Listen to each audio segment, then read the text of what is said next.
My way to Huairou's Rainbow Trout Valley.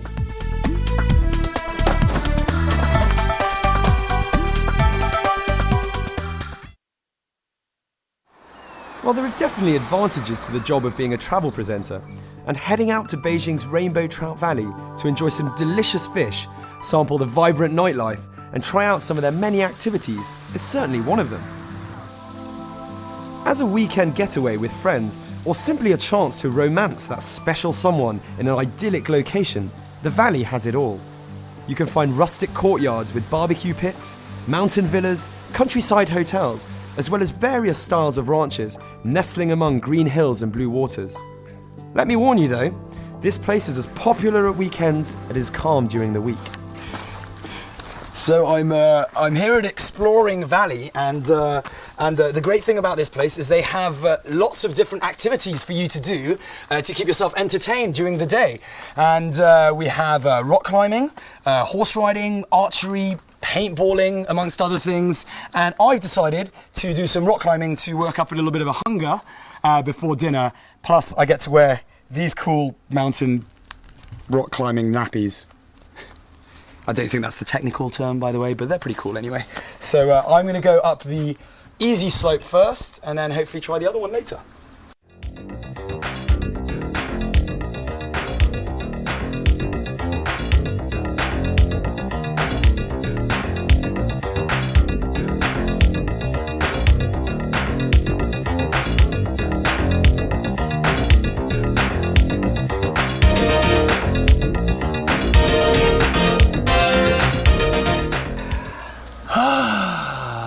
Take some sun in. Whew.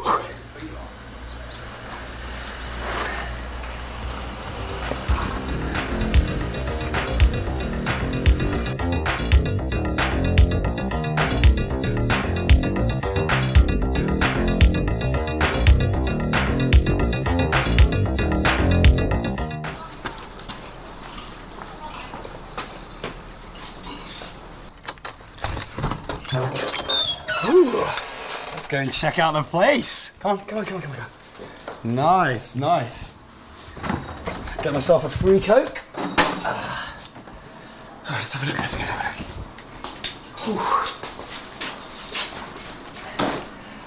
Tiring day. Now, this is one of the perks of the job, is I get my own place for the night. And a place like this would set you back at the weekends at about 1,200 kwai. There's 2 bedrooms, and so about 4 people can stay here. And during the week, it goes down to 700. So, let's go check out the rooms. I'm gonna go with this one. Oh, bed. Oh, sorry. You gotta go. I'm gonna go for a snooze. See you later. Romance is arguably top of a lot of people's priorities, but as everyone knows, the true way to a man's heart is via his stomach. Or maybe that's just me.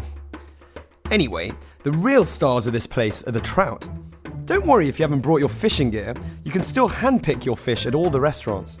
I just love the atmosphere here. Everyone is in really good spirits.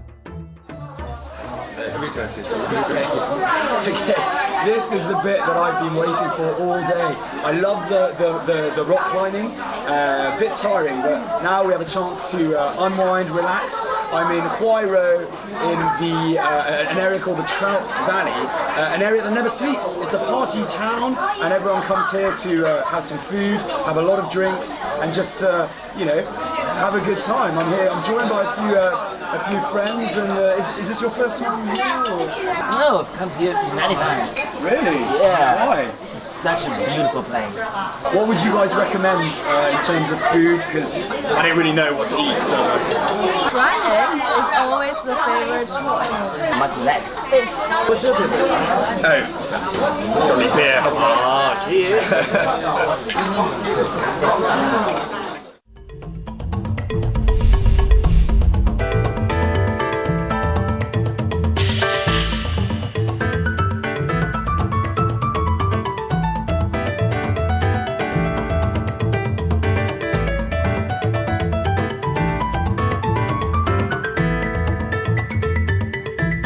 The Great Wall!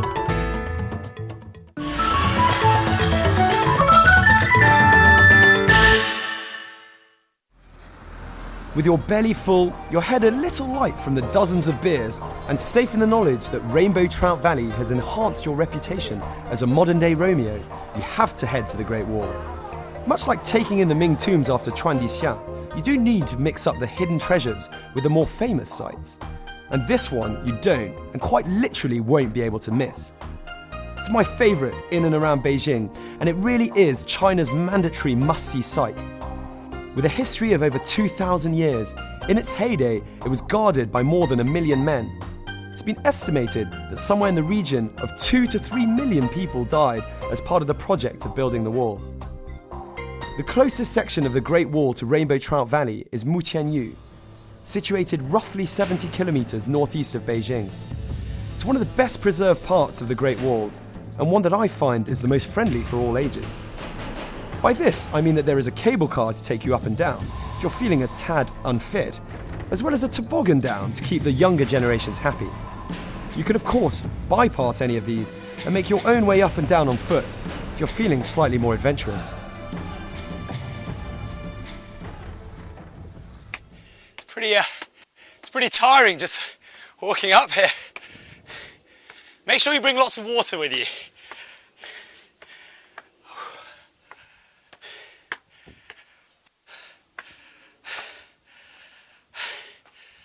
Oh, what a sight.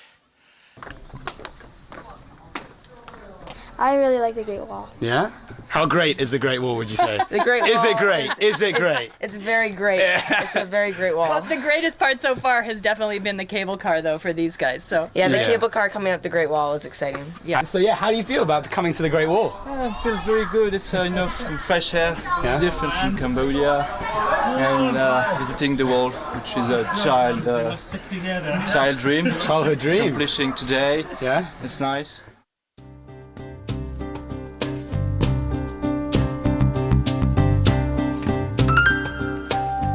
So I'm here at the gate of the Mutianyu Pass, and this is in fact where the generals would allow people in and out. Now on our right, we have where the Mongols are being kept at bay, and on our left is where the Han are. But this is also the point where they would have the two groups doing trade and business together. Mutianyu is also famous for having crenulated parapets on both sides of the wall, so that shots could be fired at the enemy, keeping people at bay on all sides.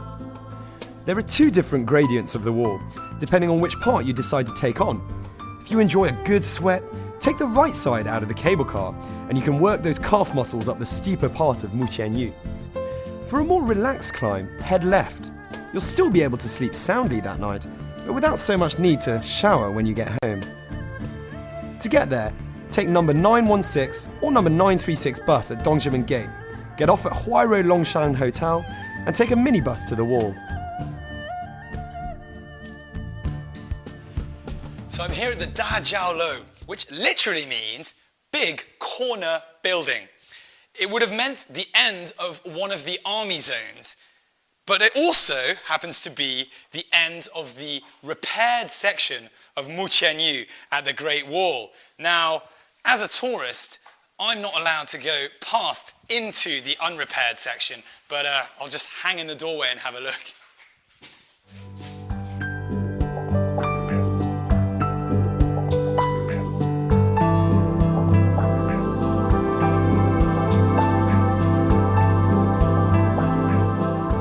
If you'd prefer to feel as though you've got the Great Wall all to yourself, head to Simatai.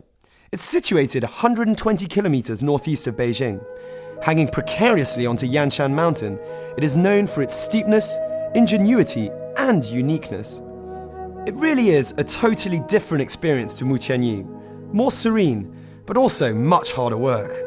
Not for the lazy. Well, I was up at the crack of dawn this morning so that I could try and enjoy this part of the Great Wall almost all to myself. Now, Simatai is not as famous as its more illustrious cousins, Badaling and Mutianyu. However, that doesn't mean you should miss out on it. I personally think this is the most well-kept part of the Great Wall, in that it seems to have a lot less refurbishment or a lot less repairs. Now, we're right on the border of Hebei province on my right and Beijing on my left, But I've got to warn you, it's more of a tip. When you come to Simatai, it's the hardest part of the Great Wall to climb because it's the steepest and tallest. So be sure to pack some seriously solid hiking boots. Whew.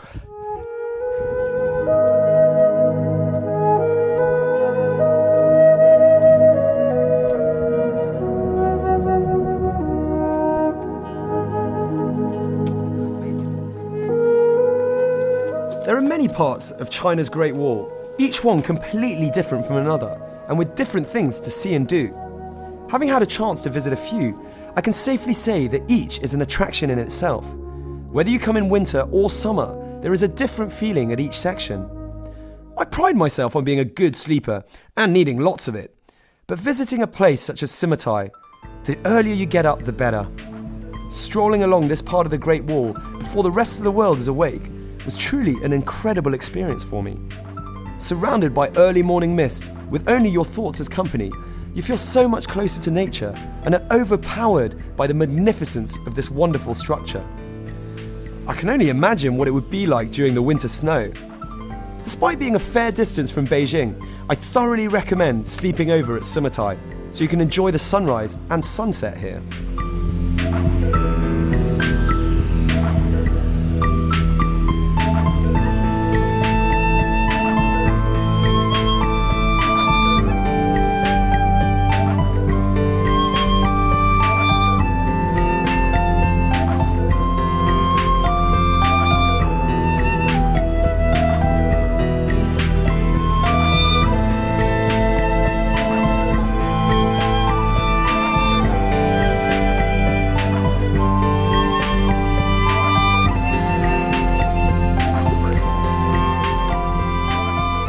Made it to the top, whew. But it's time to get a little sad because unfortunately that is all the time we've got left, and we're wrapping up the Beijing series as a whole. Now I really hope you've enjoyed your tiny little taste of what this wonderful city has to offer, from the tall skyscrapers and hustle and bustle of the central business district right down to the traditional quiet courtyard houses in Hohai, without forgetting the wonderful food, obviously. But above all, I really hope that we've been able to give you an insight into how quickly this city is changing, evolving and modernizing while still retaining its traditions and culture for future generations to enjoy. I'm Mark Edwards, and I'll see you very soon on another episode of Travelogue.